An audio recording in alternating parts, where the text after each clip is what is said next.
Like, I was so happy when it came across my table. I was like, oh, we definitely need to tap into this because it's Black History Month, and I think a lot of people are misinformed on the true history of Black magic. Because think about it, little short story, real quick, before we deep dive into it. Think about it. Mm-hmm. When you hear the word Black magic, I believe a lot of people's mind goes directly to the pit. Like, oh, it has to be evil, occultist. Because think about it, Commercialized. black magic, black ball, black blackmail, anything that they associate with black is usually a negative connotation. So we are here to change the narrative, switch it up, and let you guys know exactly what you have been fearing. We are here to educate you, to let you know that you should never fear what your ancestors practiced, what your bloodline has practiced. You should never fear what your history has continued to repeat. So that's why we're here to talk about this subject tonight, and we are so excited to deep dive into it. Now, do you want to read some cards first, or do you want to just jump right into the topic? I would love if we can just jump right into the topic. Okay, Yes, yes, yes, super. And yes. if you guys have not already, please make sure you check out my story. I don't even think you checked it out yet, Bestie. I A haven't. lot of history in my story that kind of like, gives you a prelude to what we're going to be talking about tonight. So if you haven't already, go ahead and tap out and tap into my story, or you can check it out after the podcast. So welcome back, everyone. I hope you got your yak, your snack, and you're going to sit back and relax because we are going to educate you. Like, this is going to be a college course in less than 2 hours if we get out of here by 12:30. Look, One, because look. sometimes we like to go over. If the conversation is juicy, we like to go over. So you're gonna get a college course in less than 2 hours. Yep. Get with us. Okay, so let's go ahead and jump right into it, my beautiful people. And happy Black History Month if I haven't already told you. I don't think that I've even told anyone happy Black History Month. I've been posting on my page about it, but I haven't physically told anyone happy Black History Month. So happy Black History Month. And every day should be Black History Month, not just February. Okay, so I've got my notes here. Let's jump into it, guys. So, what are we talking about tonight? How Black magic has shaped history. Okay? We're here to explore a truly powerful subject. Ooh, it's giving me chill bumps. Like the ancestors over here, like, go get them, girl, get them. The ancestors over here just rolling for us, bestie. I feel it. Like Mm-hmm. the hairs on the back of my neck just stood up. That's how I know this is going to reach many people. Whatever the case may be. All right. So throughout time, my beautiful people, and I have my notes here because I don't want to miss a damn thing. So I will be looking down the majority of the time just so I don't miss any bullet points. So throughout time, magic wasn't just something of folktale or fantasy. It was a weapon, a tool of resistance, and a means to survive for many oppressed people, your ancestors, the slaves, our ancestors. And in this episode tonight, we're going to talk about how Black magic is often misunderstood and demonized, when in actuality it was used by our ancestors in the fight for freedom, Mm-hmm. particularly, listen up, particularly during the Haitian Revolution. All right, and we're going to deep dive into that too. And we're going to talk about how the enslaved people used these spiritual practices as armor to win the Haitian Revolution War. And I don't know if you guys are in school or how familiar you are with the war, with the Haitian Revolution War that was fought against the French, but they don't really talk about it in school. It's not something that you'll hear about. Yes, you'll learn about Christopher Columbus, you'll hear about Dr. King, Rosa Parks, all of these recycled figures. You'll hear about them on a daily basis, especially during Black History Month. But what we're talking about tonight, you might not have really deep dived into. So that's why we got you. We're going to scuba dive right into this. So let's start with the Haitian Revolution. And it's an incredible example of magic, how black magic was used during the Haitian Revolution. Now, like I said, y'all may or may not have talked about this in school. I don't know how the school system works now with incorporating more real black history in the classrooms. You may have to take a separate course, like a black history course, to hear about this. So I'm not sure how familiar you guys are with it, but we're going to break down the power behind it. Okay, so in the late 18th century, Haiti was a French colony, okay, where enslaved Africans were forced to work in sugar plantations. They were forced. They had no choice. They were forced to work in these sugar plantations, okay?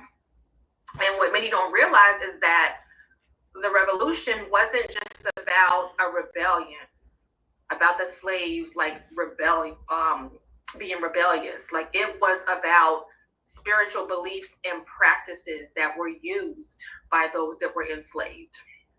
Okay?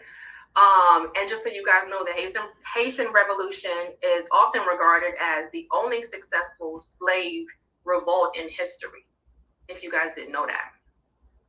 And it was led by powerful figures. And I hope I'm pronouncing these names right. If I don't, please don't butcher me. Toussaint Louverture and Jean-Jacques Dessalines. Okay? So these were the leaders these leaders weren't just warriors. They were connected to the spiritual forces of the people. Okay? And many of the enslaved were practitioners of hoodoo and voodoo. An Afro-Caribbean religion that combines ancestral worship and spirit communication. So it's the combination of the two, drawing on African traditions, okay? So let's get into voodoo. Voodoo was often misunderstood, okay? It was central to our ancestors' resistance. In fact, many of the revolutionaries sought spiritual guidance from the Awaz and spirits, who were seen as protectors and sources of power. One of the most important moments was the Boss Kamen ceremony. Please forgive me if I'm butchering this. In 1791, where the enslaved people performed voodoo rituals and swore to overthrow their French masters. The ceremony is often considered the spiritual and symbolic start of the Haitian Revolution. So what does that mean in layman's terms? It means a bunch of our ancestors came together and said, we are going to overthrow these people that are making us work in these sugar plantations, basically. We're going to overthrow them. How are we going to overthrow them? With practice, with spiritual practices. So they sought out all these spiritual practitioners, learned all of these spells and these magic practices to be able to overthrow these people that were forcing them to work in these sugar plantations, okay? And again, this wasn't just about fighting for freedom, okay? This was a spiritual uprising grounded in magic. This was a magical war, and that's probably why you guys don't hear too much about it. I mean, it's not wise for our oppressors to put in the history books that our ancestors won the war using magic, because then what is that going to look like? That's going to look like that we have spiritual powers, and if we tap into these spiritual powers and play with magic and dibble and dab, we could have the same results and overthrow the government. So that's why they don't want you to dibble and dab in magic. Now you see, because if we know they know how powerful we are, but if we know how powerful we are, we'll come together, and there's strength in numbers. Together we stand, divided we fall. So because we're all divided, this is why we can't overthrow anything.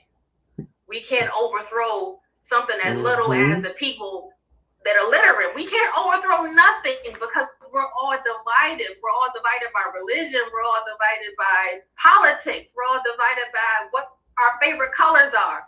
So that's why it's so important to know your history. And I hate when people say, "Oh, I am not my ancestors. No, I would have did X, Y, Z." Well, listen up, baby boo. Your ancestor, Harriet Tubman, she was shoot dead in their tracks without blinking. So no, you're not your ancestors because they didn't think twice. Okay? They didn't think twice. A lot of your ancestors have had a lot more cojones than you guys will ever have. And that's not to throw shade on anyone, but I don't like when people say, I could never, I'm not my ancestors. But a lot of your ancestors had that juice. Okay? And they weren't afraid of anything. But let's stay on track. Okay. Waterloo. Okay, I hate when somebody says that. Oh, I'm not my ancestors. I would have rebelled. Please, baby, because you sitting right there in the back of the bus still. Okay, so now moving on to another important facet of Black magic in history: how enslaved Africans used magic against their masters. Now, I talked briefly about this on my story, and I got mixed reviews. A lot of people were like, "Oh, I don't think that's true because, how did they even know about magic? We created magic. We come from magic. So it's not like how do we know about magic? How did we not know about magic? We created it." So the thing that we're trying to get people to understand now is that magic is always within you. It was always traveling throughout your bloodline. It's like riding a bike. You never forget how to do it. You just have to start practicing it so that you can understand that you always done this. Your ancestors have always done this. Your grandmother has always done this. When she sweeps stuff out the door, when she cooks black-eyed peas and greens on New Year's, like that's all magic. We've always been practicing magic. It's just about us getting back to our natural element and connecting back to our roots. So like for many slaves, the only power they had in this oppressed system was their connection to the unseen, the spiritual realm. So enslaved people, slaves, use magic to protect themselves and to heal and to even rebel in covert ways. And even if you go back and look at some of the plantations, you'll find a lot of tools that were used as magic. A lot of root work, a lot of things that were buried, a lot of what are some like magical tools and objects? Mojo bags, different color string, rocks, amulets. Like you'll see a lot of different things that the slaves used that helped them rebel against their masters. They used herbs, charms, and rituals to invoke protection and to curse their captors. There are countless stories about how the enslaved individuals used magical practices to escape, sabotage the work of their masters, and even resist the violence they endured. Magic was used as a form of psychological warfare, where their bodies were shackled, but their spirits were free. And you have to always remember, you are not your body. You are a spiritual being having a human experience. When your body, this vessel, this avatar is gone, your spirit goes on to the next assignment. You are not your body. Yes, if I smack myself, it's going to hurt. But if I were to, God forbid, knock on wood, leave this avatar, leave this planet, leave Atlantis, I'm going on to the next assignment. This is not my final destination. There are so many more things I have to see. I want to go back in history once I leave this avatar. I want to travel to all the different planets. So never think that this is your last stop. This is not your final destination. And this is what the slaves did to get through slavery. Essentially, they reminded themselves that even though our feet are shackled, our minds and our spirits and our souls will always be free. And this is why they practice magic. With magic, you feel free. So for many enslaved, this spiritual resistance was the only form of defense that they had against the horrors of slavery.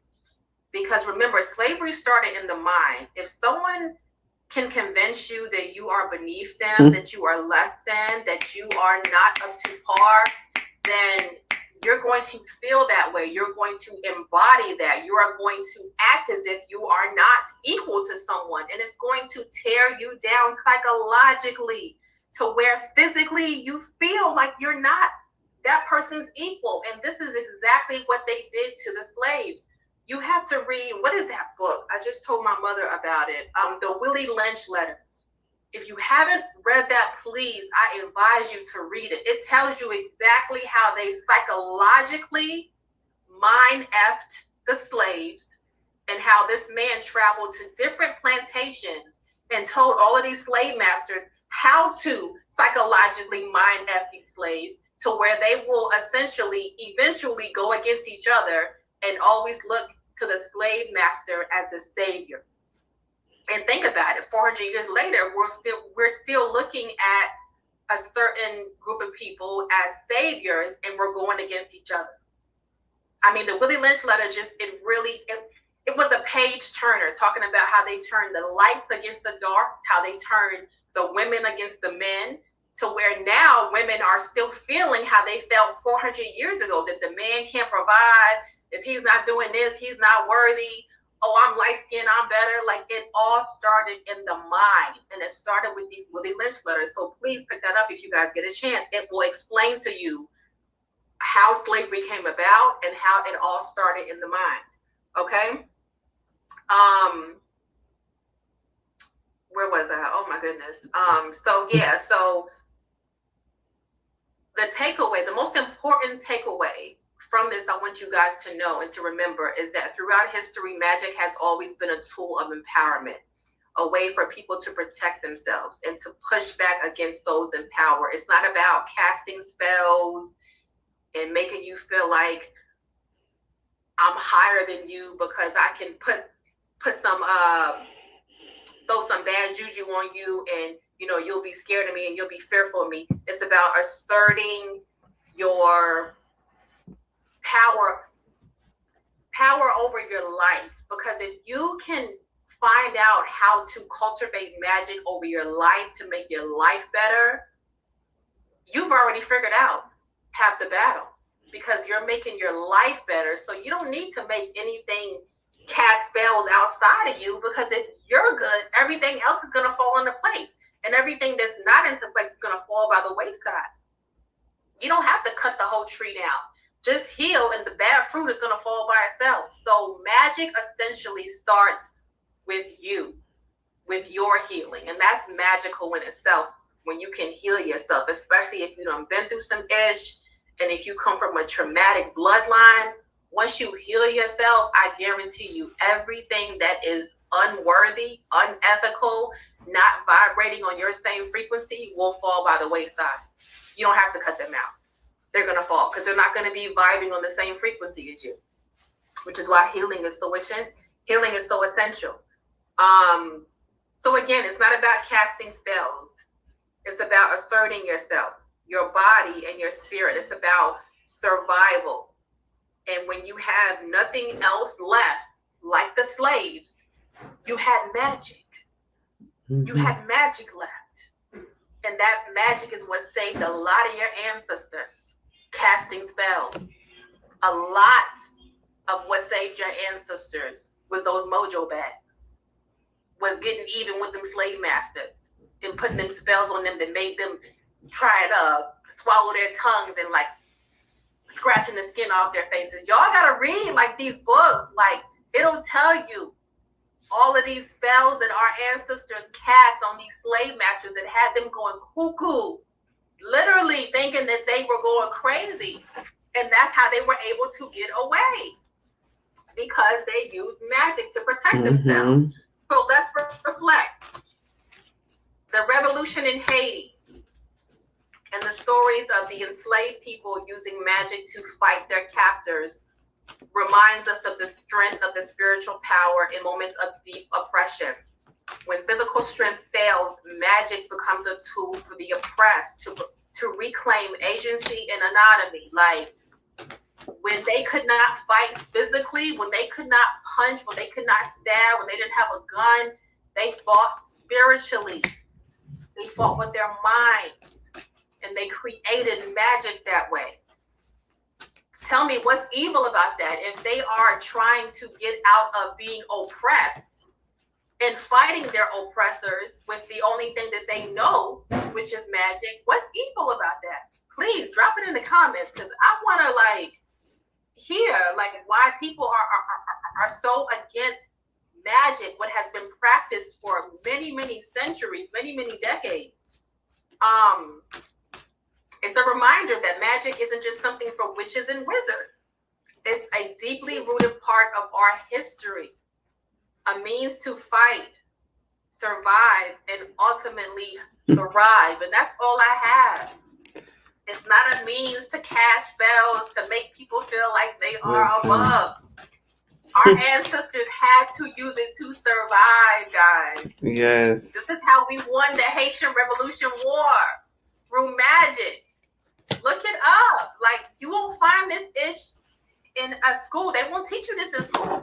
You got to look it up. Yes. That's why they hate Haiti to this day. That's right. This is why they hate Haiti to this day. And if you go there, Haiti, New Orleans, places like that, where hoodoo or voodoo is very prominent, it's crazy. It's crazy when you go to places like that. You can just smell the magic in the air. Yes. Certain places of the continent. But go ahead, Bestie, because I could talk forever about this. Okay, no, I just wanted.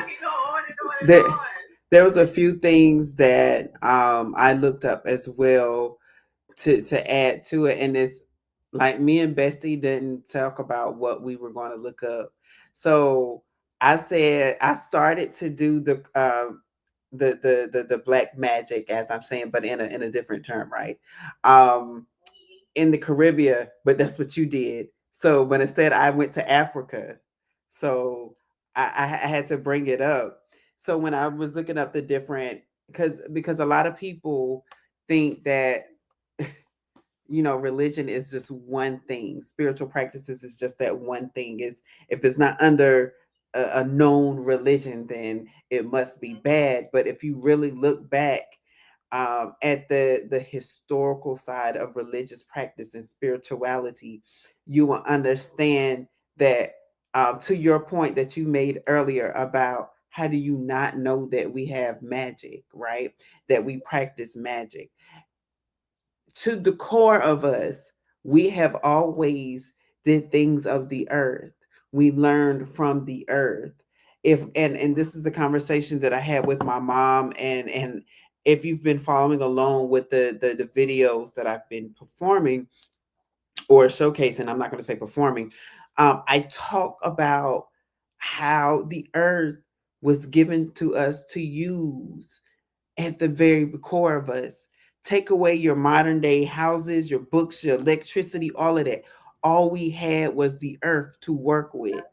So when we begin to work the magic, we begin to alchemize things, which is why we have electricity and these homes that we can live in. This is why you can see us. And guess what?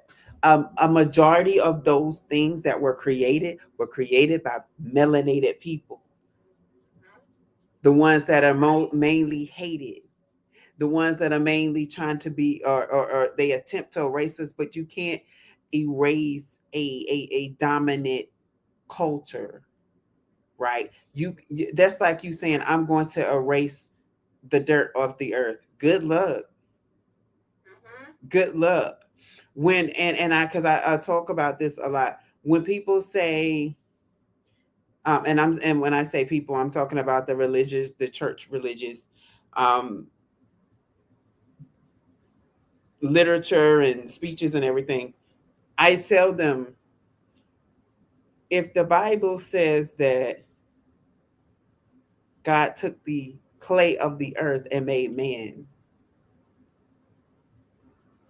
why do you not see it fit that we use plants, animals, stones, crystals, the moon, the sun, the stars, and our daily practices. What color is the clay of the earth? There are so many different people on this earth with different hues of clay. Of clay alone. All you have to do is look at clay, not dust, because we do become dust, right? We know that. But when you're talking about the clay, look up the different colors of the clay and look up what most of the, I'll just say, tools of divination use. It is always something that is earthbound, that is grounding. Okay, Spirit, I see why I drew that card earlier. You all will see what I'm talking about in a few minutes. Um, but either way, let me read my notes really quick. So it's like it includes ancestor worship, divination using tools like bones or shells, herbal medicine, spirit communication, rain making rituals, and the use of charms and amulets, with prominent traditions including voodoo, hoodoo, Santeria, Ifo Orisha, and Candomblé. And the reason why I wanted to talk about the, I don't want to say the architecture, but the, I guess you would say the genealogy of religious and spiritual practices is that when I had heard of Candomblé, but I have never understood exactly what it meant. And it is actually,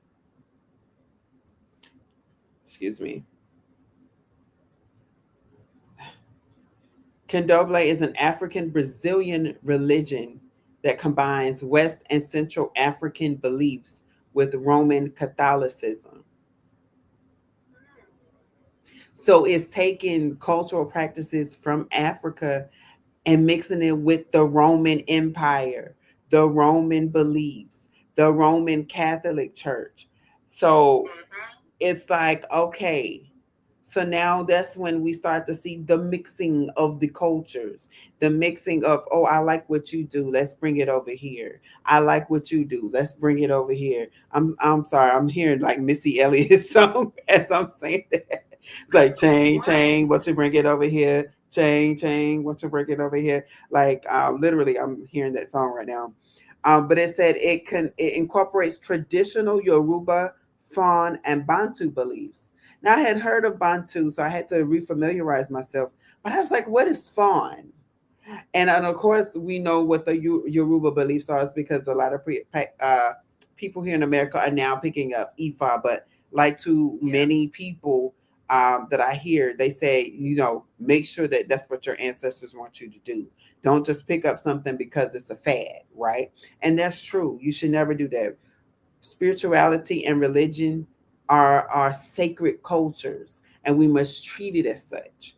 And that's why people get caught up with names and titles, and it's like, okay, but if spirit didn't give you these names and these titles, or the okay to practice these things, then you're going to be in error, and you don't need to practice anything in error.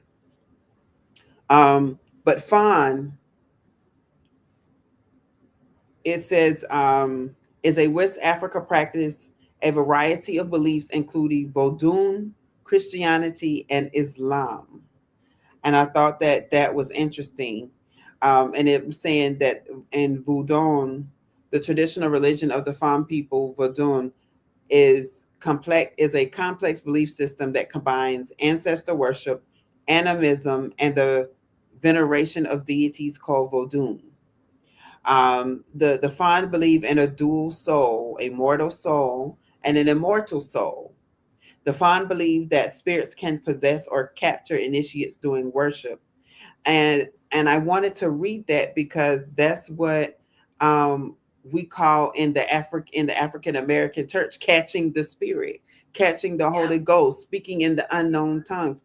These have been things that have been passed on for ages and years. And then it says the fond believe that ancestors can be protected and guided by making yearly offerings.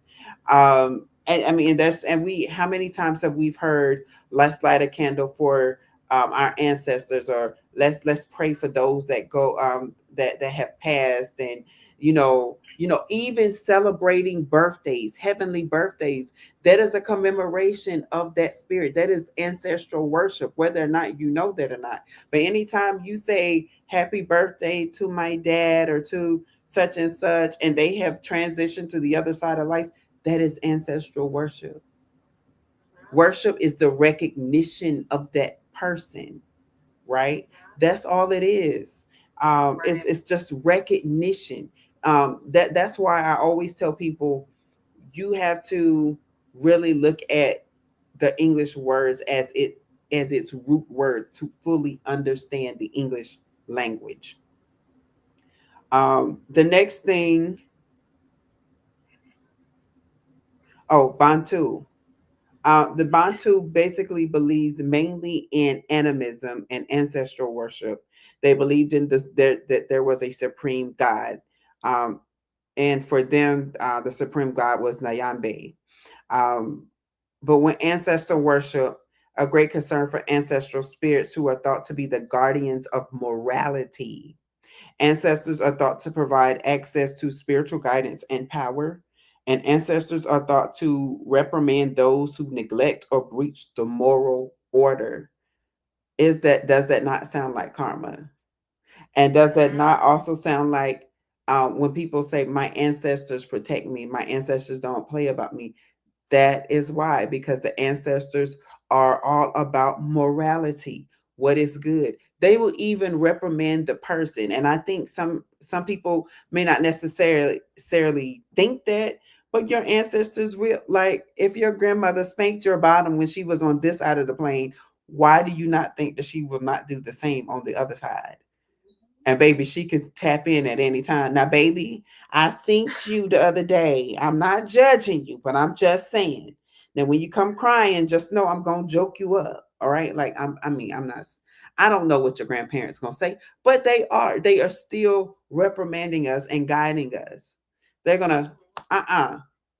See, now we had to teach you another lesson because you didn't learn the lesson. So we have to go Mhm. back over what we already did, and that's why we find ourselves in repeated cycles. And animism, for those who don't know, is basically giving personality and spirit to everything on the earth. So like when they say in indigenous Native American cultures, which mirrors a lot of what African spirituality looked like, by the way. Um, is the fact that, oh, this rock has a spirit, this blade of grass has a spirit attached to it, and tapping into the spiritual realms of those things and using those things to perform miracles or magic, right? Or not miracles but magic. Still haven't gotten to that part of the topic yet, so I can't wait to get to that. But that is basically what it means, is that you're recognizing the spiritual side of every living thing, which is also biblical. Mhm. And I had a conversation with my mother, and I said, okay, every child that was created by two people, that child has both of their DNA running through their veins, right? Mhm. She said yes. If if by Christianity culture, God created man and blew the breath of life into man, that means that man has the spirit of God in him, right? She said yes. Mhm. I said, which means we also have spiritual DNA. So everything Mhm. that was created by God on this plane has some sort of a spiritual DNA that lives within it. Mhm. And the fact that some of us know how to take certain instruments, certain herbs, certain animals, certain blades of grass, and know how to use it for our good. People who could not do it became jealous and they demonized it. Mhm. Because if I'm the superior race and I say that I cannot do it, it is simply demonic. It is simply evil. It is simply that black magic. And I know on our one of our earlier shows, we were talking about colors. And when we got to black and white, I made a point to say that in some cultures, black is actually the color of peace and light, and white is the demonic color. White is the color of destruction. Wow. And if you think about it, look at and this specifically is found in the Asian culture, which I find ironic. Let's talk, let's discuss. If you're Asian, please make a comment. Let's have chime in one night so we can have this discussion.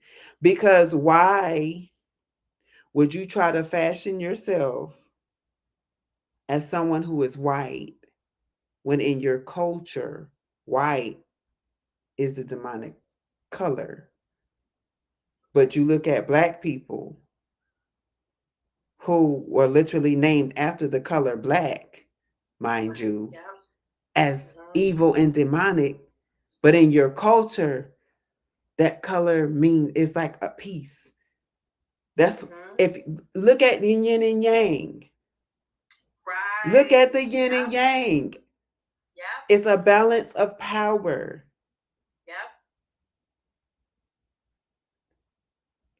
I'm gonna leave it at that. And again, and I'm not calling any culture out, but let's have that discussion.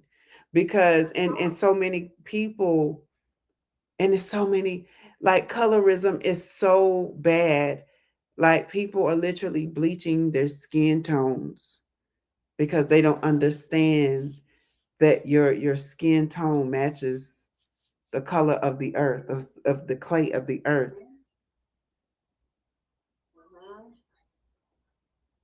I just heard sandstone. So I don't know if somebody's favorite stone is sandstone, but I heard sandstone loud and clear just then.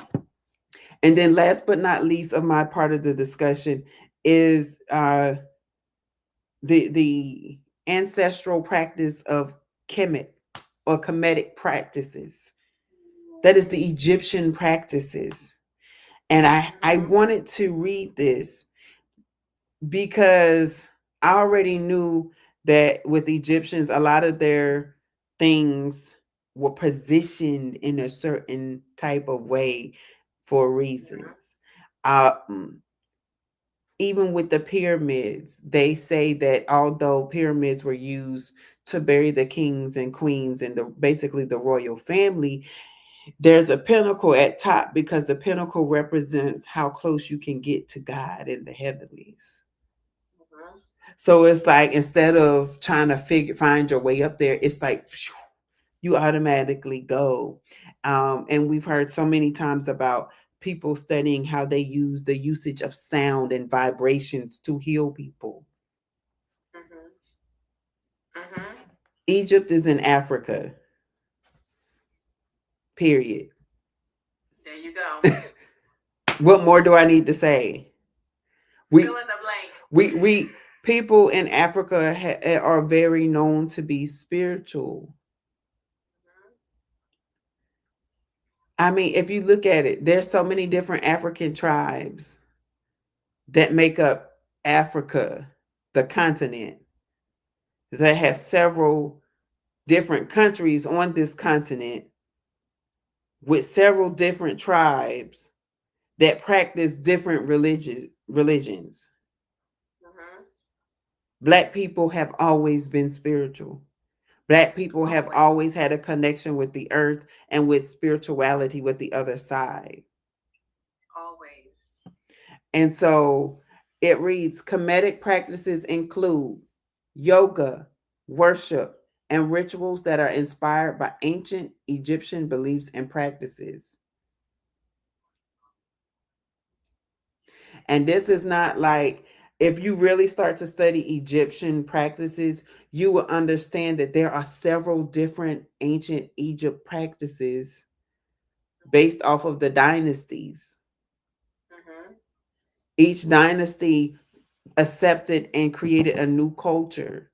I'm reading a book. I'm still reading the book on Bastet and Sekhmet, her which is basically her Oh, other yeah, side, right? And even yeah. with that, they talk about how Sekhmet looked different in the beginning in certain dynasties.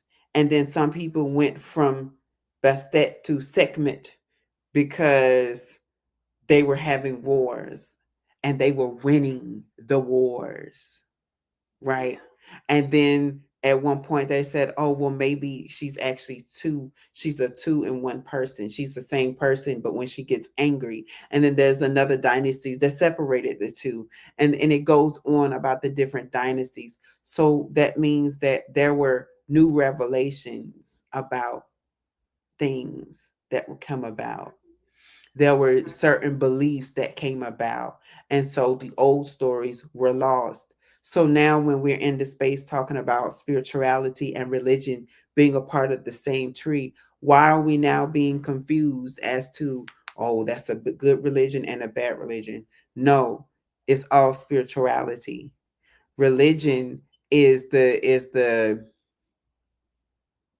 rituals that you use to worship, to show your homage and your well, basically worship your beliefs and your pushing of that particular god or deity. I'll say it that way because we're talking about I'm talking about religion in the general sense of the term.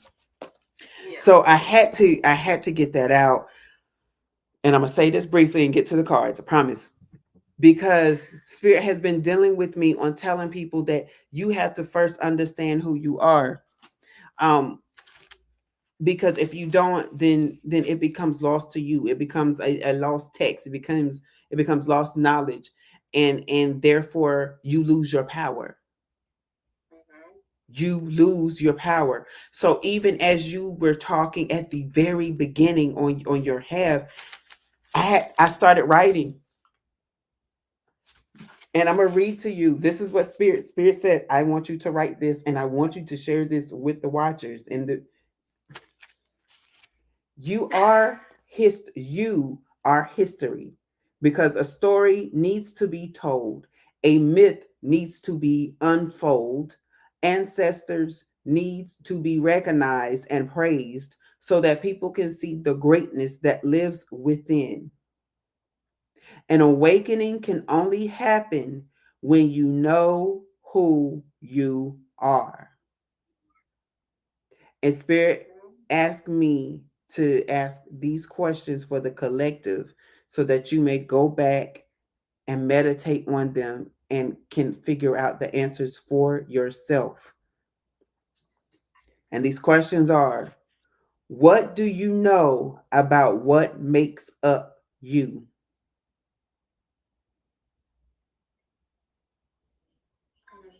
Think about every aspect of your life. Where did it come from? How does it work? What is different from you from what you see in others? What do you know about what makes up you? The next question: where did you come from by the square root of you? Wow, that's a good one. That's a good one. And for that one, you may have to go to your family tree to find that, or either Exactly. what is it, ancestry.com? Like you may have to go like back, search Exactly. back.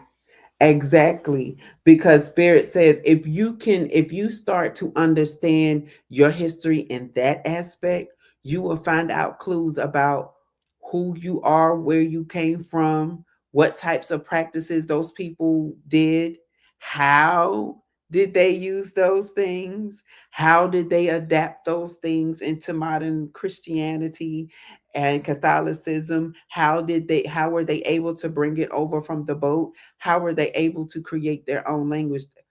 Like people talk about patois all the time, but patois and Pig Latin to me are the same thing. Either you know it and understand it or you don't, but it's a whole Right. language that people had to create so that the masters didn't understand what was going on.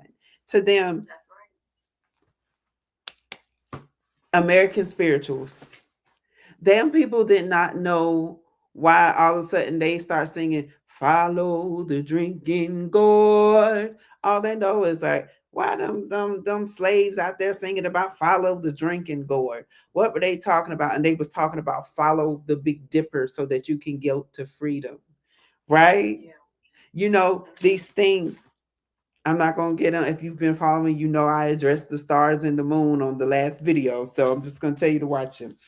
Um, then the next question: whose blood runs through your veins? And it Mm. says, and then Spirit said, I'm not just talking about the names, but talk about the places, the cultures, and the natural life that surrounded those people. Mm. Damn. Things that make you go, hmm. Because think about, like they say, you are what you eat, and they talk about how there's certain foods that don't get along with people's bodies, right? So if Yeah. your ancestors came from a sacred place in another country, it's important for you to know that, because it's important for you to know that you need to get some of those nutrients and put them in your body. Yeah. Mm-hmm. We have certain Right. likes and dislikes for reasons. Like even on 23andMe, supposedly I'm not supposed to like cilantro, but that's far from the truth. I love cilantro. And Oh, I'm like, wow. yeah, and I'm like looking like what? Like, oh no. I mean, but everything else, it talks about the dairy and how watch out for the dairy. And I'm like, that's correct. That's how it Yeah. makes my body feel. I mean, and it's not like 100% you. It's just saying that according to your DNA, this is Yeah. what you will like, or this is what happens when you consume this.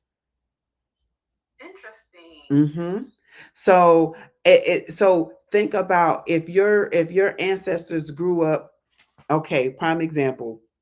I was talking to a friend one day, and I talked about how my family loves seafood on both sides, but but paternal side, but you're not a family member if you do not eat fish or any type of seafood. It doesn't even have to, if you don't even eat fish, but you eat crabs and shrimp, baby, you, Mm-hmm. yeah, him, she, yeah, all of them, yeah, we can folk, honey, because we love us some seafood, right?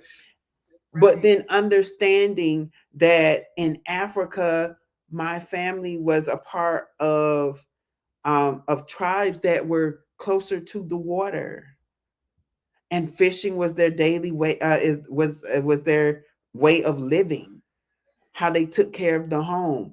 Even in America, stories, I even have my own personal story of going to a family reunion, and there was so much fish. I said, well, did we leave any fish in the ocean? Like, goodness. I mean, and then finding out that, and because, even when you have a DNA test, they are constantly find updates. They're constantly studying human biology. Yeah. So they'll tell you, hey, we got an update. You may want to check it out. And then finding out that I mean, obviously, that I have ancestry from the Caribbean, right? And we know that comes from the transatlantic slave trading. I Right. understand that. But think about it. Everybody in the Caribbean is surrounded by water, which means these Mm-hmm. traditional people love to fish as well. Mm-hmm.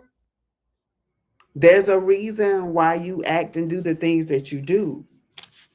The last question: what do you understand about who and what you are? And then, is it the truth or has it been edited? Mm. What do you understand about who and what you are? Is it the truth or has it been edited? And you can, Mm. and that's when you have to take what you know about your family's history and compare it to history. Have there been Mm-hmm. sacred text that was intentionally burned? What are some historical stories that you hear that you don't see in the textbooks? Mm-hmm. I don't remember talking about Rosewood in history class, Okay. but they made a At movie. all. But they made a movie about it. That's right. And then I'm talking to my family and they say, yeah, that's about our family, baby. What? So now I got to look into Rosewood. And I have. Oh my. I have, and I've stopped, but I'm going back to it.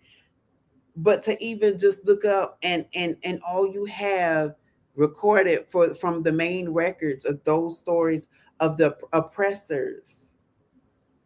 Yeah. Exactly. So how do you know that the facts that you have are all true? Are accurate. People will Right. share half truths to cover their skin. That's right. Yeah, I was with the kids, but I didn't throw any stones. I was going to, Mm-hmm. but I got scared. And then there's countless other people that say, oh, that person was the first person to throw the stones. That's why we started throwing it. And it's like, oh, interesting. Right.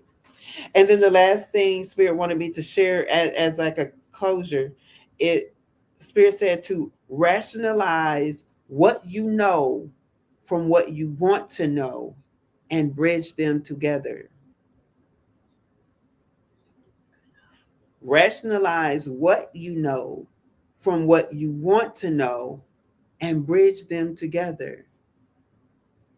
I like that because that can anchor you from knowing what you have learned either in school or from church or whatever, and then broaden your horizons to want to further on and learning more. Because some people just stop at school and say, you know what, that's what school taught me. It is what it is, but it's so many more layers and levels you can level up on. Right. Especially now that we're in the information age, like everything, hello, everything is coming out. Yes. Everything is coming out. And I'm glad you said grounding because the card that came out was grounding. Wow. The card that came out First, was grounding. And if you saw it and really looked, it is the roots that hold you down. What are your roots? Your ancestors. mhm, mhm, So your ancestors literally hold you down. And I read earlier based off of the other spiritual practices that your ancestors were connected to oh gosh, well it is basically wholesomeness. um Hold on, let me get the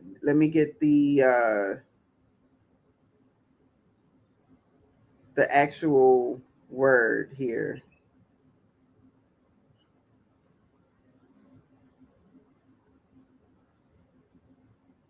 It's, I'm sorry y'all, it's like right there at the tip of my tongue and I really cannot remember it.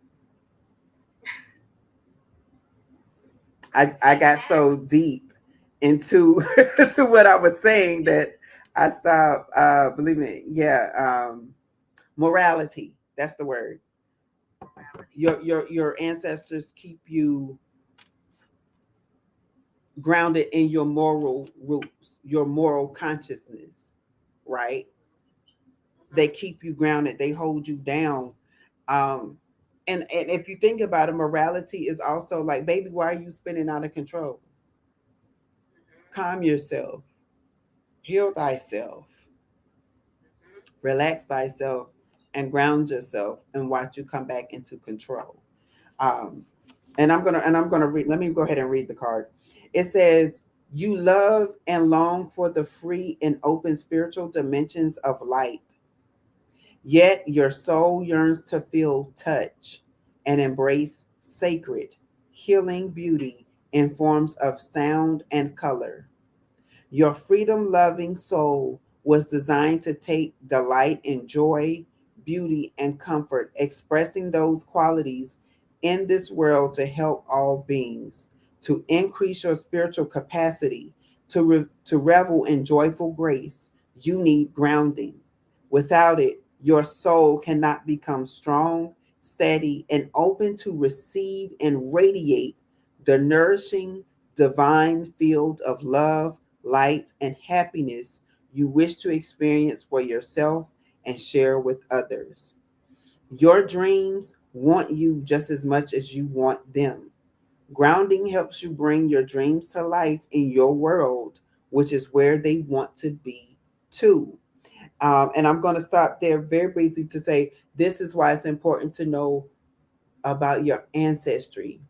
Now, even I did the spiritual progress report on actually earlier this morning, and the thing that came out is, remember, if there's a certain career path, I'll say that's present in your family, that means that your ancestors were healers, were farmers that took care of other people, were praisers, were entertainers that kind of ushered in the spiritual realm to the earth, and there's a reason why you're attracted to certain things, right? Right. So Mm-hmm. your dreams often mirror your destiny. Mm-hmm. Your dreams often mirror your destiny, even if it's like, okay, it's only a little bit mirrors it, but there's a reason why it mirrors it. There's a Mm-hmm. reason why that only little bit mirrors it. And that's because it's something that you're supposed to be doing. Doing. Yep. And it only looks small to you now because you haven't dived deep into the ancestral historical aspects of you and your family. And when you do, there's like this, oh, that is what I need to be doing. Mm-hmm. I like the piano, but I never took it seriously. And one day I said, I'm going to learn it. But looking at my history, I realized that my people were known for being musicians and creating beautiful music that calmed the spirit. Let me start taking this piano thing serious because it may be something in it that I can use in my everyday life. And now you use it, and now you have a business, or a business incorporates your practices, and you blow up Mm-hmm. based off of that what you thought was a little thing. Mm-hmm. um when a reminder comes from higher guidance to ground oneself, it is a loving encouragement, never a judgment. I said that earlier too. Grounding is a spiritual version of remembering to call your mother. It is a chance to check in with what is happening in your physical life and make sure that you are giving appropriate time and energy to what really matters to your heart. It is a taking time to appreciate the beauty of the natural world and the love in your relationships. It is also about making sure that your spiritual work is being applied in your life in ways that help you to mature and grow as a human being. It is a reminder to speak to your prayers rather than think them, perhaps even to dance them, to create a colorful flower offering for an altar in your room, or to sing from your heart to the universe. Your body is a sacred instrument of soul. In what ways could you express gratitude for your body and for your life? This will help you ground more fully. Guidance to attend a grounding often comes when there has been an increase of light to the higher chakras through meditation, prayer, or asking for more conscious channeling or connection with spirit. You might be on fire with ideas and inspiration, but struggling to express them all methodically, practically, and physically. It is something like trying to cram an ocean into a teacup. This oracle is a reminder to incorporate body focused meditation, exercise, or relaxation into your lifestyle to help ground the spiritual light through your entire being. Exercising your body so it can move the energy that you call in with your light work helps to ground you and release tension from congested energy. Can you give yourself permission to move in a way that feels freeing, strengthening, and expressive? There is something that wants to flow more readily, in your life, but sometimes we unconsciously hold back out of fear. Soften with trust and know that you have it within you to respond creatively and constructively to whatever arises in your life. When you feel inwardly guided to ground, your soul is often preparing to receive a fresh influx of spiritual light. There is a higher consciousness that needs to be assessed to continue your soul's healing journey. Grounding will allow you to access the necessary energies naturally and safely, providing a strengthened container of the physical body supported by the steadiness and consciousness of earth. Your soul will be more able to express its mission through your physical body and help many beings in the process. To focus on grounding, take care of your body. Be sure to get plenty of hydration and rest. Spend time in nature or with salt baths to cleanse your energy. Eat nourishing foods. Ground your emotional life through creative expression, such as drawing or writing in a journal, or perhaps through creating art, poetry, music, or dance to express your feelings.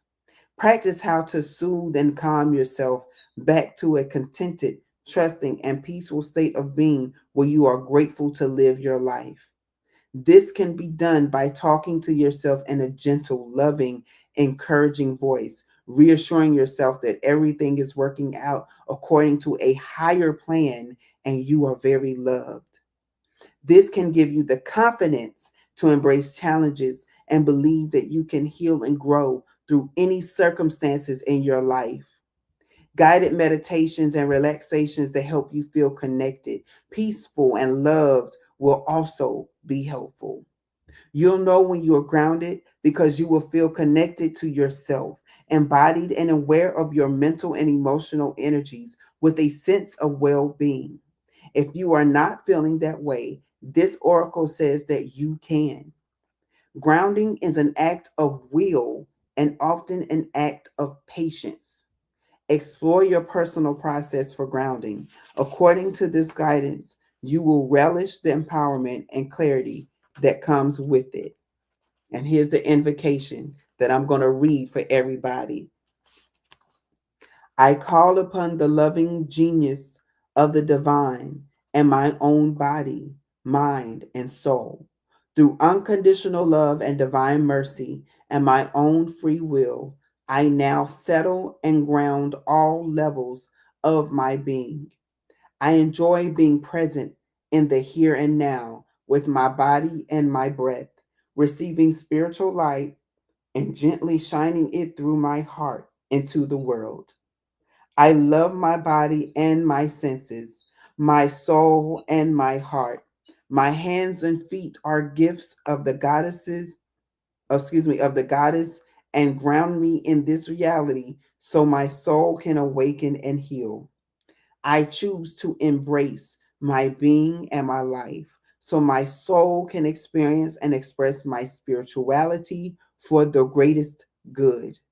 May all living beings feel healthy and balanced, grounding through the intervention and protection of unconditional love, wisdom, spiritual will, according to the highest good, through the grace of life itself.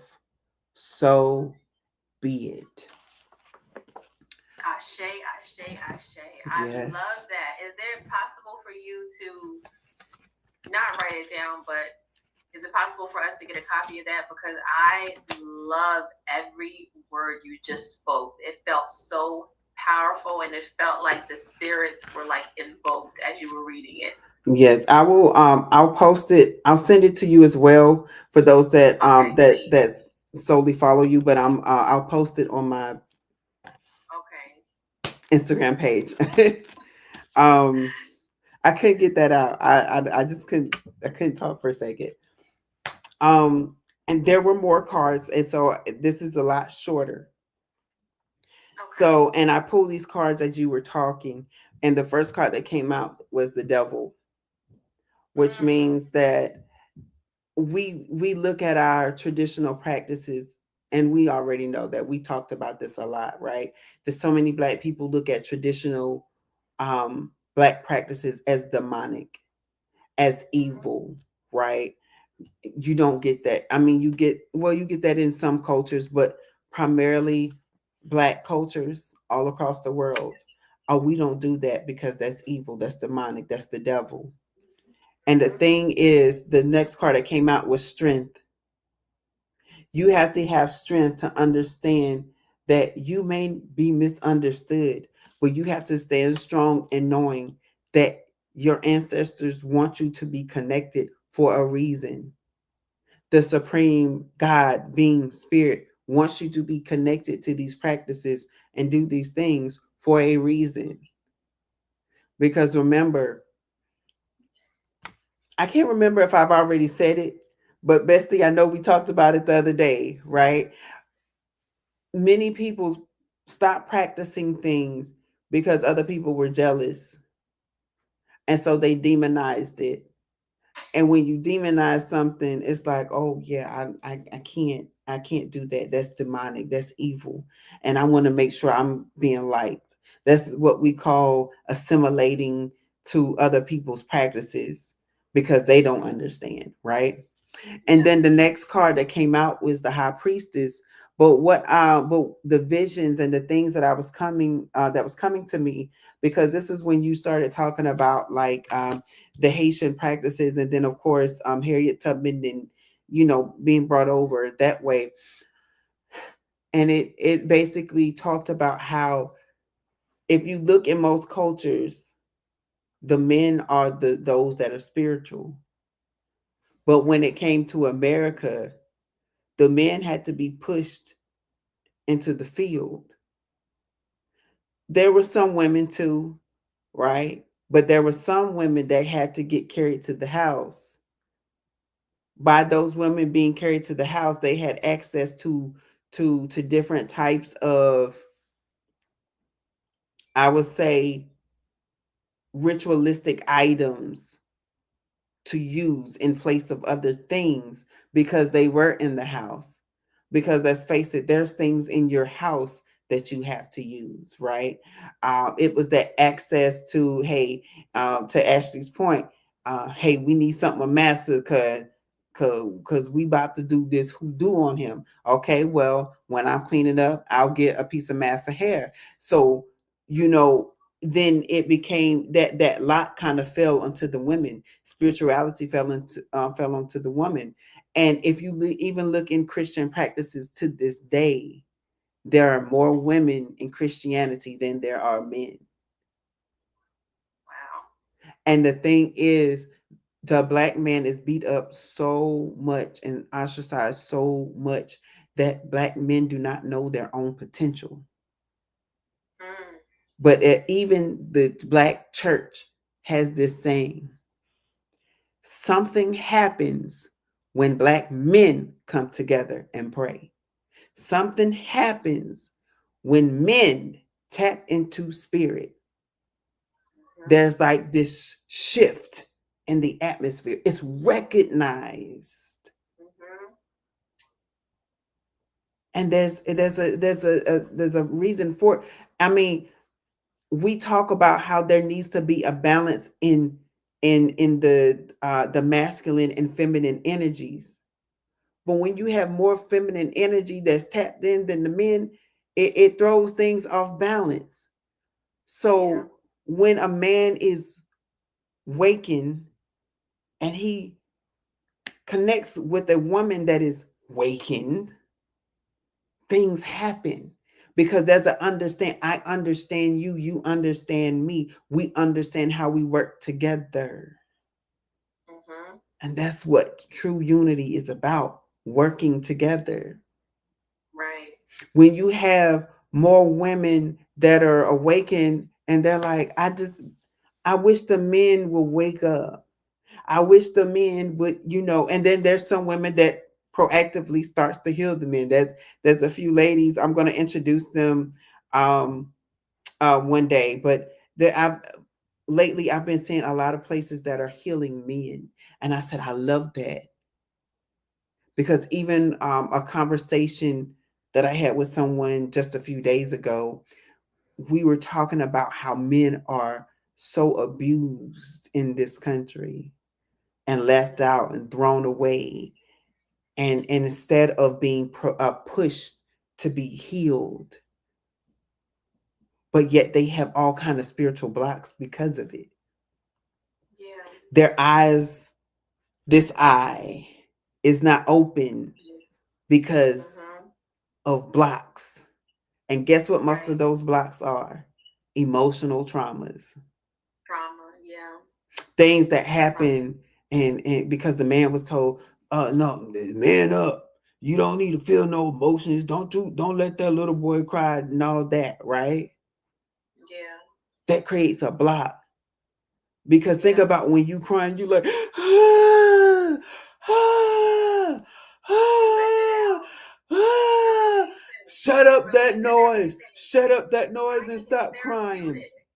Shut up Crying is that therapeutic. noise. And when Yeah. when the man shut up that noise, it's like it's a Yeah. choking because now it's coming out, but now it can't come out. It's Right. coming up, but it can't come out. And so it gets Right. stuck Yeah. and it creates that Block, block. blocking your throat chakra. Hmm. And then the next two cards that came out was the Knight of Wands. Because when you know what you know about spirituality, you know that you can call down spiritual protection. Mm-hmm.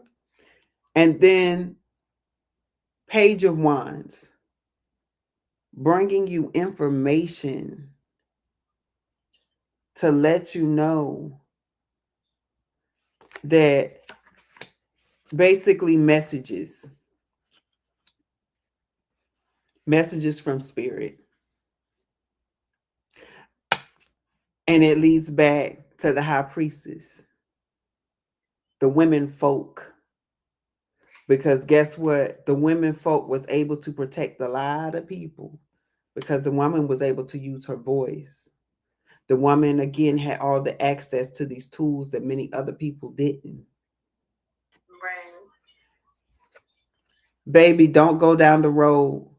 Master gonna ask you to bring him some water.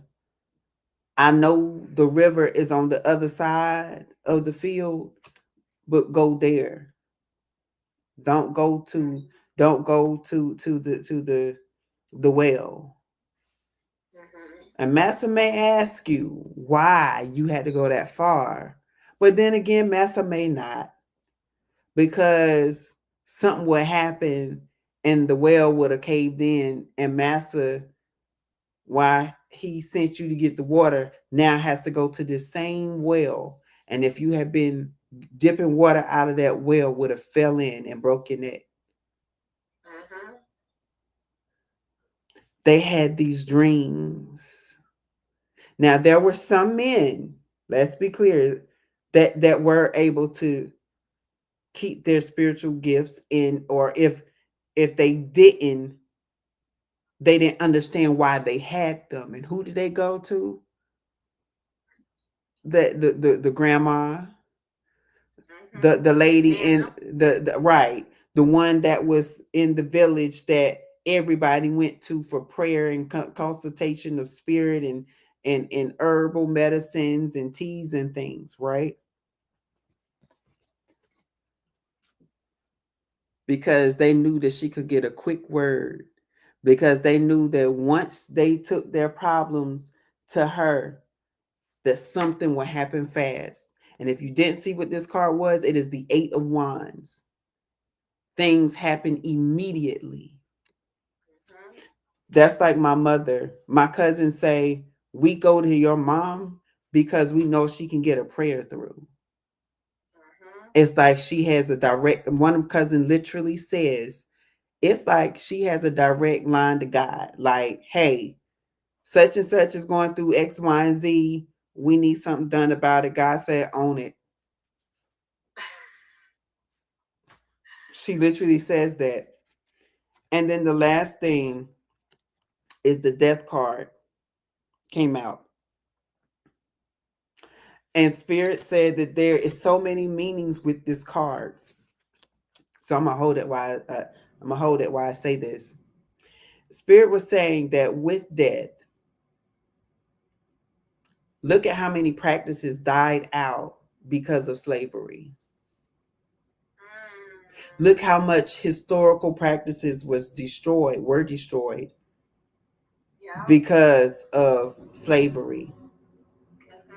Look at how people demonize cultures that they came from because they don't know about their own family history.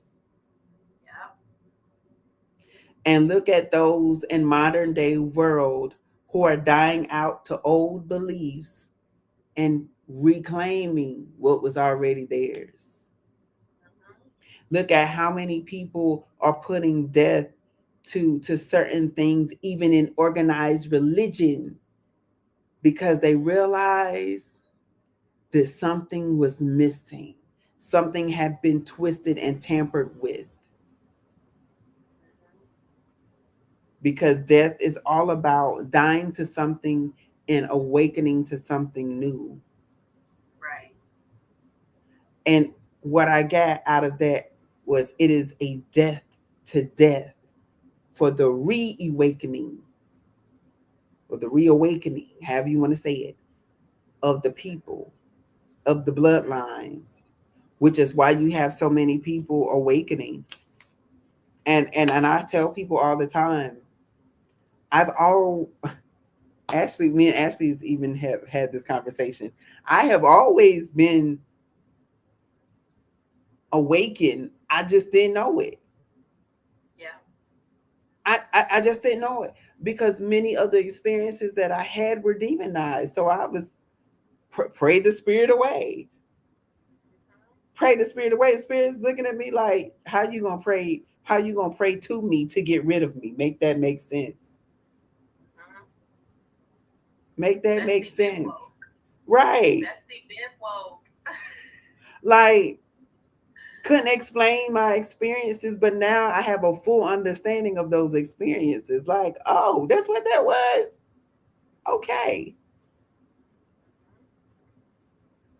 And also make sure you're going to the right practitioner when you're trying to get clarification on what you're experiencing because a lot of people they may be tapped in, but they may be tapped into the other side, to the dark side, to the Mm-hmm. underworld.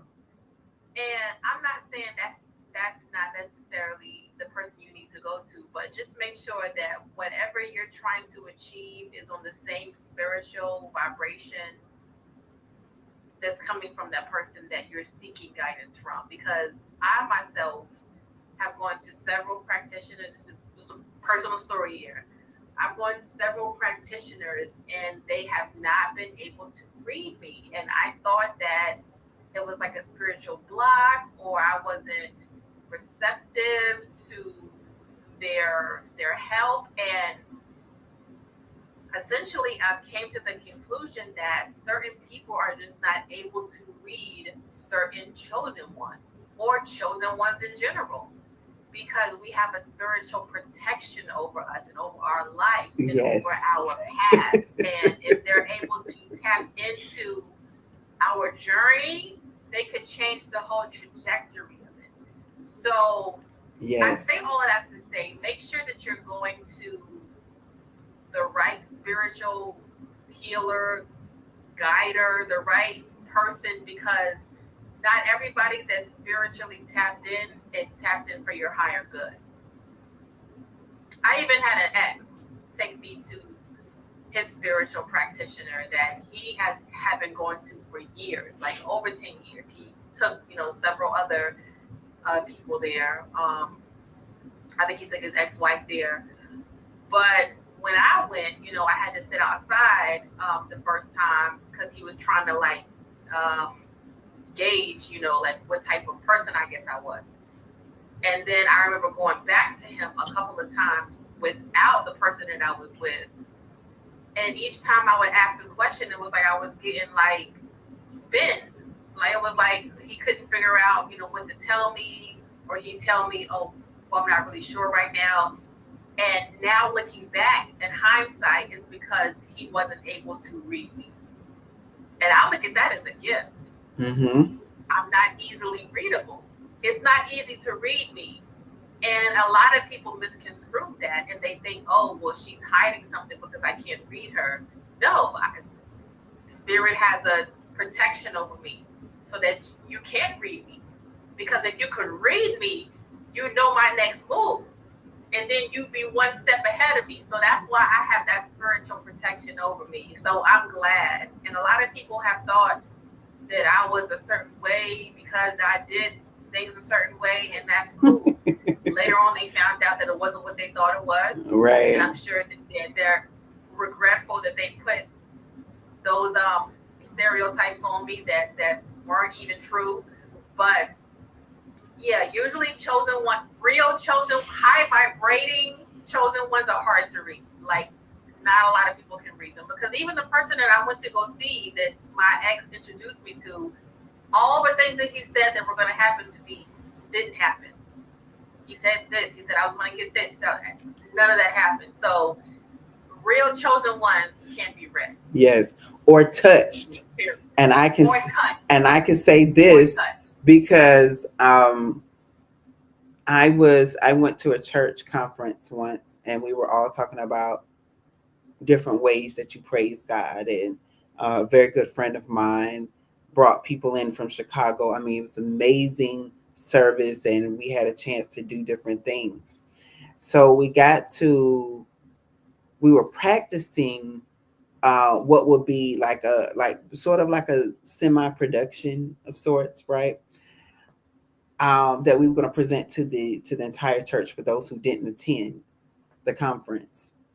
And as we say in church, the spirit fell and the tongues came and people were having their spiritual experiences and spirit was talking to different ones about things they needed to work on in their lives and how to heal. And there was two people in particular that were praying for people. When they got to me, well, when the first person got to me, he said, i I can't touch you. He said he went around me. He talked to the other one. He was like, look, and she said, and she went like this to put her hands, and she said, he said, yeah, you felt that, right? And she said, yes. And they looked at me. They said, we can't touch you. We cannot touch you. They said, Wow. and they said to put it in layman's terms, if we try to touch you, it will be like us touching a hot, uh, flaming piece of coal. Wow. They said, you are literally on fire. Literally on fire. Protected. You're protected. Protected. And so when I tell people I am a protected individual, I tell people this. I even told somebody this the other day. I have to start warning people because no matter whether you are on here, whether you're on YouTube, whether you see me on the street, if you have anything ill will against me, baby, it's going to come to you. You will catch the harm. You will catch these spiritual hands, okay? Don't like to say it, don't fuck around and find out on my account. Do not fuck right. And I'm not the only one. Right. And I'm not the only one. So you have to be careful with who you try to touch. If you don't know somebody and you instantly get angry with them, just go the opposite way. Just let them people be on that side of the fence. Do not even attempt. No. Because there's a reason why they were rubbing you the wrong way. Mm-hmm. First, first take that internal check first before you try to check somebody. Mm-hmm. The spirit might be trying to rub some stuff out of you. Let's be clear. But also, you don't want to do something to somebody that could end up making your situation worse. Right. And I you don't have know what ranking that person has in the spiritual hemisphere. You exactly. don't know how highly ranked that person is. Mm-hmm. They could be a high priestess. They could be a damn uh guardian angel. You don't know what spiritual ranking this person has. They could be an ascended master. You got to be careful who you talk to and how you talk to people. And a lot of people think that their karma is because you don't put bad juju on them. No, I just got highly ranked ancestors that don't play about me. And that's what I said too about the ancestors. The ancestors will protect you. Ancestor worship is a real thing. Mm-hmm. And it's not so Yeah. much as you like worshiping, like, oh, I bow down to my ancestors. No, Right. it's that you're remembering them. Remembering. That is what reunions are for, because you come together to recognize or pay homage to your ancestors.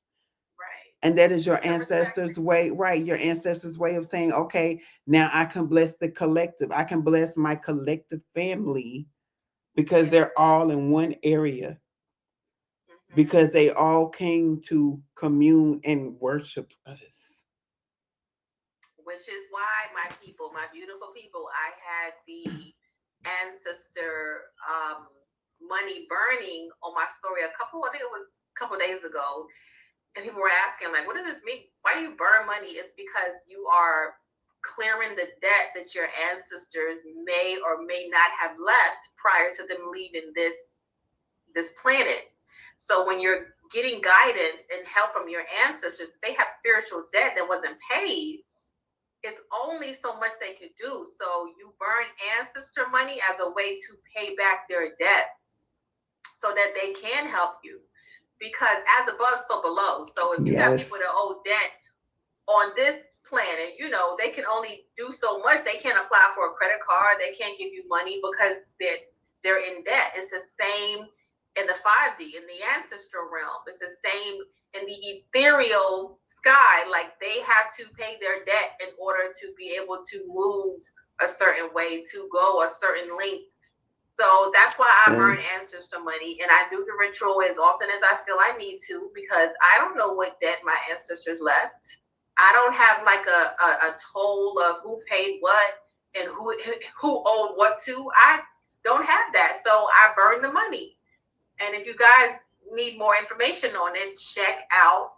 Well, it's off my story now, but DM me if you have any questions about it, because I do rituals for people to where I will burn on behalf of your ancestors.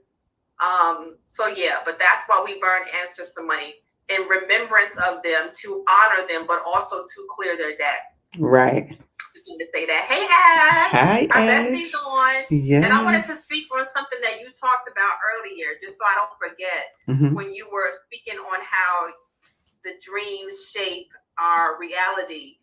That is so true. And you have to also look at your experiences, people. The things that you have been through are going to also shape your reality and move you and put you on the path to your purpose. Think about it. If you are someone who grew up in foster homes or foster care, maybe when you grow up, you want to be in social work. You want to help cultivate people's lives that had to go throughout their journey not really having a cohesive family. So that's why you go into social work, because as a social worker, you're going to be able to help people, to be that anchor, to help people have like that blank canvas to start over and just heal their past so that they can create that family unit that they didn't have growing up. Or say you went through a bad breakup. You may want to become a relationship coach. Like, you just never know what you go through, you grow through. And this is what puts you on the path to your purpose. This is what put me on my path to what I'm doing right now. Exactly. Going through a horrible breakup. Horrible. This is what, like, my pain is my purpose, which is what started this page. Pain. I mean, prior to me having the pain, I had the page, but it wasn't booming like it is now. Like, this is viral. Right. When I started putting my pain into my page, they created purpose. This is when all of my reels started going viral. I kid you not. Listen to me when I tell you, when you put your pain into your work, it creates your purpose. And I promise you, God, whoever you answer to, the Most High, Yes. Jesus, angels, they will make a way for you. And it will create a platform bigger than you ever could imagine. So sometimes it takes you going through some ish in order for you guys to rise above and find what your purpose is. And now I know what my purpose is: healing, helping people heal. I've been there. I've been to a point where I didn't even want to wake up. I was like, I don't care what time of day it is. I'm sleeping. I've been there.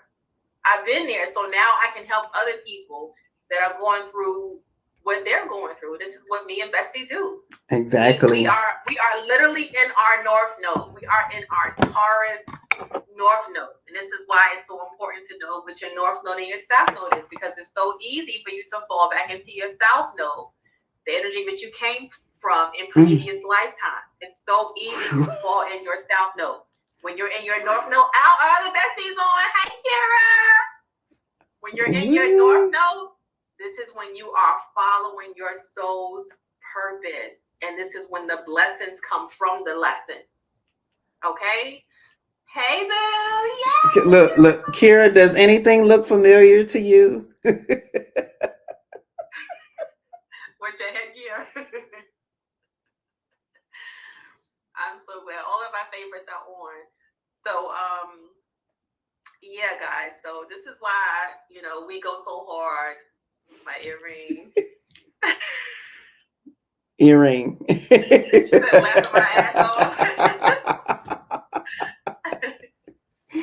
Earring is a trip. So yes, people. This is why we do what we do. We go so hard. We go hard as a mofo because we have been there. We have been in the trenches. We literally got ourselves up out the mud. And we are coming to you like straight, live, and direct, telling you that we've been there, and this is how we're able to help so many people, because we know how you guys feel. Exactly. We know how you guys feel. We've been there. We in there like swimwear. So this is why we go so hard and we do what we do, and we're so passionate about it, because we know how it feels to be on the other side of healing. We know how it feels to feel like you're alone, and that you're going through it alone, and that everything is dark, and the tunnel feels like the light is at the very end and you can't get there. We know how that feels. So this is why we're so passionate about what we do. So this is the time of night where we give the floor to you guys, where we put tarot through the test, and we allow you guys to ask any question under the sun. This is Ask B. And this is where B gives his expertise in any field that you guys have questions in: love, relationship, work, anything. This is when you guys can ask B. And while you're figuring out what your question is, I just want to thank you guys for being so open on this topic, because you guys could have been closed-minded. You could have been like, you know what, I don't want to hear it. I'm gonna get her channel banned. Like, you could have like flooded the comments with spam. Like, but I'm appreciative that you guys were open to this topic, because, like I said before, like, a lot of people, were raised to believe that magic was bad, that it was evil, that it was maniacal. So the fact that you guys were open to hearing history, not even our opinion or our perspective, history, the fact that you guys were open for a history lesson, we love, appreciate, and we value you. So, and make sure if you guys like the content, if you like what we are talking about, that you share the video, that you like it, that you comment, because we are trying to get this to other people. We're trying to up the algorithm, and we're trying to make sure that we are touching as many people as possible, because this is what our purpose is: to touch, to heal, yes, to serve healing. Okay, to love, to breathe, to feel you. Okay, Beyonce. Look, Beyonce. Right. Kira says she has a question, but she don't know if she want to answer. Come on, Kira. Come on. You know you a regular girl. Look, right, get your. We got you, or B got you, because I don't know. Look, I ain't as nice with the cards as B, so B got you, girl. I'm here for moral support, but B got you. Ask the question, my love. Only if you feel comfortable. Ask the question. And B is here. B is here for you. Let's like some more sage. I'm still smelling my the Palo Santo. I love Palo. You know, I actually prefer Palo Santos over Red Dragon's Blood Sage because Red Dragon's Blood Sage is very reminiscent to a burning house. So that's why I prefer Palo Santos because sage really gives that like it's a fire, like call an ambulance type of feeling. So I prefer Palo Santo, either that or either some incense because sage is like. Now I see why people be saging houses. Like sage will really get out that energy that you do not want. Okay, Kira's question. Okay, so go ahead, Pete. That's for you. All right. So, um,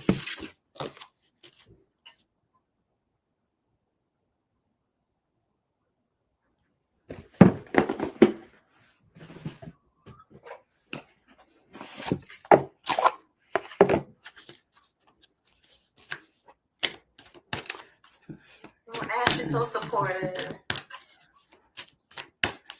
Thank you, Ash, for supporting Kira.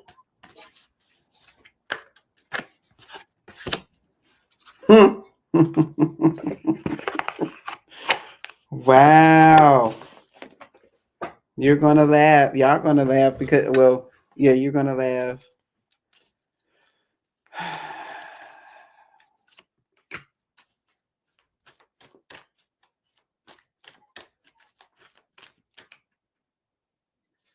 Why can't I send this message? Oh, okay, it worked good. Yeah, Ash is so supportive.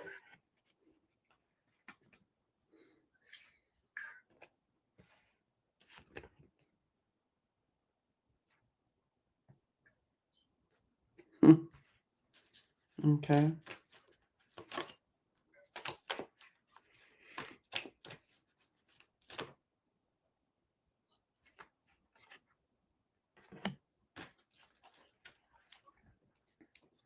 So I'm not going to look at the bottom of the deck yet. Uh-oh.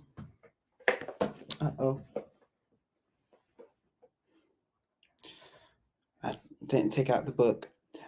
So of course, Spirit wanted me to pull an oracle card for you, and the card that came out is a Virgo card. Oh, it's over here. That's why.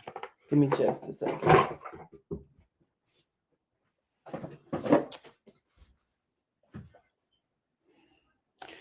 And it's it's two cards that came out. This happened last night too. But the first card that came out, or the first one I saw, is the first quarter moon in Virgo, and it says assess the situation. Assess the situation. So I'm gonna first read that one because what I'm picking up is that you turn right to it. In order to know if you're in place, you have to literally assess everything around you. How is everything moving around you right now? What are the I'll say what are some situations that are coming up that may prevent you from moving forward, right? You have to think about what are the good things that's happening around this time and kind of weighing, what are those situations like what are the essence of those situations compared to the other situations. But the reading says stop, breathe, and take stock. Perhaps you've taken on too much. Now is the time to be reliable and practical. Laziness is your enemy. Also, don't be too influenced by the crowd and what they're saying. Do you still want what you used to want as much? If so, are you really doing what needs to be done to make your dreams real? Express how you feel, but do it without too much self criticism or criticism of others. Make an honest inventory about where you could do more to manifest your dreams. And it says the energies at play here are a mix of flirtatious and shy, inquiring and hesitant. You need to work them in your favor. This card asks you to be mentally flexible. Whatever challenges you face, your current situation is unlikely to be a total impasse. And this is something for your throat chakra. And it says the throat chakra helps you to express yourself, your desires, and whether you need more time to think about something. It is located at the base of your throat and is a beautiful sky blue color. Visualize a column of the purest sky, blue light pouring down over you as you hold the card to the base of your throat and call in the energies with these words. Energies of the first quarter moon in Virgo. Thank you for helping me towards clarity and confidence. And I'll send you a picture of these as well. The second card that came out is the new moon in Scorpio, and it says go deeper.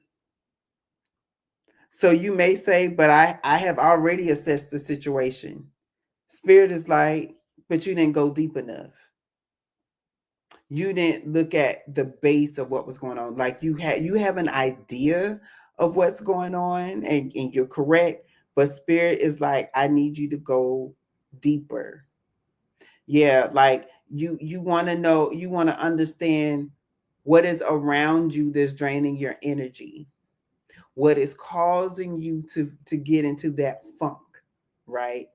It sounds like it's something around you, or something that maybe you have to cleanse your energy of, right?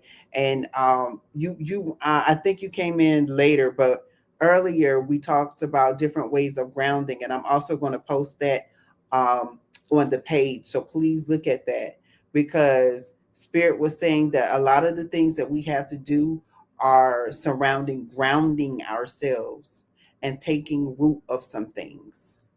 Yeah. And that is, and I'm going to read that. It says the new moon in Scorpio. Oh, turn right to it. It says you're regaining control of a situation that cut deep. You've moved through your fears and can now see where the issue has come from. Now isn't the time to gloss over the facts. Rather, it's time for you to face your darkest concerns and go deeper. Your situation may need to crumble before it can be renewed. Magic is called for. It's crucial to stay strong now. Sexually, it's time to reach for true communion with your partner. Financially, this is a blessed time to work with someone on a joint venture. It's time to release a grudge. Your manifesting focus. This card is an especially good sign for matters related to sex, money, or an obsession you've been grappling with. Your mindset. Know that you're magic. Clear out negativity to supercharge your manifesting powers. And in this card, it says to call on Archangel Jermiel, the angel who helps us to review our lives. Channel the energy of Pluto, the planet that guides the sign of Scorpio and likes to go under the radar. So this will help you pick up those things that you're not seeing. And then it says, light a candle and ask Archangel Jermiel to help you see whatever you need to acknowledge and break through in your life right now. Your manifestation affirmation: life goes in cycles, and my life is now regenerating. And I did pull several um, I did pull several tarot cards. The first card that came out is the High Priestess card, which lets me know that you already know how to manifest. You already have you have the know of what needs to be balanced, and what needs to be get rid of so that you may find balance, right? And then the next cards that came out was the Ten of Wands, meaning you are letting go of some things, right? You're letting you well, actually, hold on, let me say this. The 10 of Wands came, the Page of Cups, which we know is love, a type of love coming towards you, and then the Star. And so instantly what Spirit gave to me is you have already gone through a 10 of Wands situation. So now you have to figure out what are you going to pay attention to the most. Are you going to pay attention to your past struggles, or are you going to give your new love, your new attention towards what you want to be? I think I put it upside down. It's not upside down though. Um, are you going to pay attention to your future, or are you going to pay attention to your past? And then the last two cards that came out was the 8 of Wands, because depending on your choice, that's how quick Spirit will move. And how do I know that? Because you have the 10 of Pentacles that came with it. So whichever decision, which is this decision right here, paying attention to your future, anything that remotely reminds you of the past, walk away from it. Yeah. Yeah, because Spirit is like, the minute you keep your eye on your future, your 10 of Pentacles come in quickly. And for those that don't know, she said that's on time because I think I've been in thoughts of my past, which is why I've been cycling. Oh, absolutely. You are welcome.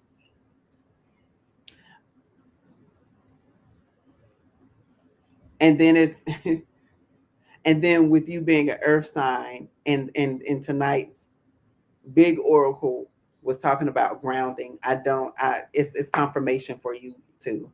It's a dual confirmation for you.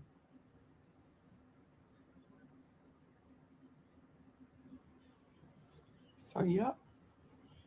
Thank you, B, for that read that we didn't even know we needed. I always feel like when you're speaking to someone, you're speaking to the collective. Because even though, grounding is specifically for earth signs, I feel like we all could use some grounding. I I do. I think we all have that little bit in us in some way. It's just like, ooh, wait. Hmm. We all can overthink anything. Oh, the red. Oh, Yep, and then the red and wow. black. Yep. Yeah. That's just confirmation right there, sis. Hmm. Spirit always sends you signs and synchronicities. Nothing is a coincidence. So everything happens for a reason. Yes. Oh my goodness. She said it's all confirmation. That look, that's how spirit works. Uh, Spirit speaks in parables. So even the colors and you being on at the right time when we had just announced we were gonna ask B, like you see how everything just lined up when it was supposed to, because that's how spirit works. Yep. We hope you got your question answered. Well, obviously you got your question answered. You said thank you, thank you, thank you. So the end of the first quarter. Exactly. All right. I love y'all. It's just Mhm. confirmation. It is. Everything's confirmation. And So yes, they. Sorry, go ahead. Go I ahead. was I was just about to say another thing that came out in the spiritual progress report yesterday was that we're coming into we're at that part of winter that's coming into spring. And what was coming out is that I talked about the farmer's almanac, right? There's certain times when you plant seeds in the winter so that they come up right in spring. And so with that, if you're grounded, the earth will tell you now is the time to plant that seed. Now is the time to till the ground so you can plant this seed. Now is the time to put this on the seed so that it can grow during the spring. So it's a lot of people about to manifest some things in the spring. You may not even realize how close you are to your blessing. And we talked about at the beginning of the year about how you have to go through the smoke right now, even when you're in an unsure time of your life. You don't see what's happening, but you know that you got to keep going through. And Spirit revealed to me that is what happens to a seed. The seed does not know what is it, that all the seed knows is that, okay, I'm being pushed to go in this direction. I don't know which direction this is until I get to where I'm getting to, right? And as that seed is going through dirt, that plant, it finally comes, that little shoot comes up, because it's like, am I there? I'm gonna keep going until I hit my destination. And then it's like shh. And when it breaks ground, it starts off like this, because that little bit is like that test. You know how they tell you to test the product, get a very small inch of the clothes and test it on the product to make sure it don't stain it or whatever. Then it's like, okay, I can flourish here. And then it starts to grow even further, and then it blooms, right? So that's how we are. So that's why, another reason why grounding is important. It lets us know to keep, tell us to keep pushing when we want to give up. Yeah. And also that grounding is going to help also with overthinking, because grounding keeps you centered, and it helps perpetuate the trust that we look outward for that we already have. So it's going to help you with trusting yourself, essentially. Like, it's going to help you with trusting yourself and continuing to go within, because you being a Virgo, I always say, people want to claim that Pisces are the most intuitive. I say Virgos on that axle are just as intuitive as Pisces. So it's nothing for me to take advice from a Virgo, because they're as intuitive as Pisces, if not more. So she said, "Nah, it says." I'm serious though. Like, a lot of astrologers will tell you, like, Pisces are intuitive, but them Virgos, like, you want advice, ask a Virgo. So it's time to bloom, like you said. It's time to bloom. Trust yourself, sis, because you got this. Exactly. You got this, without a question of a doubt. You got this. So we know we went a little over, but I'm glad that we did. We were able to get, our friends, our closest friends on, to be able to ask a question, and we, got a chance to see Ash. So it's always good going over when we get blessed with a treat. So if anyone else has any questions, just know that we do this every Tuesday, 11:11 Eastern Standard Time. You can hold your questions for next week, on the next time we come back for Cards and Conversations. Where every episode unfolds a deck of intriguing discussions. Again, we thank you guys for rocking out with us. Oh my God, how many hours was it? 2 hours. Oh my goodness. Like, so we appreciate y'all for rocking out with us 2 hours straight. And we'll see you guys next week, same time, same place, Cards and Conversations, where every episode unfolds a deck. Love you too. Unfolds a deck of intriguing discussion. We'll see you guys next week. Peace. Bye, y'all.